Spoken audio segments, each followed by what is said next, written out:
சஷ்டியைப் போலவே கிருத்திகை நாளும் முருகபெருமானுக்கு மிகவும் உகந்ததாக கருதப்படுகிறது.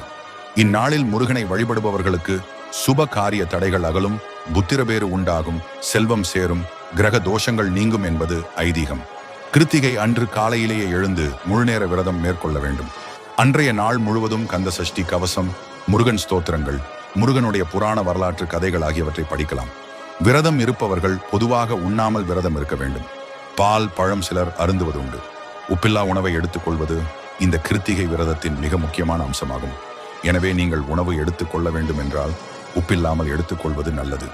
முருகனுக்கு சர்க்கரை பொங்கல், ரவை கேசரி போன்றவை நைவேத்தியம் படைக்கலாம்.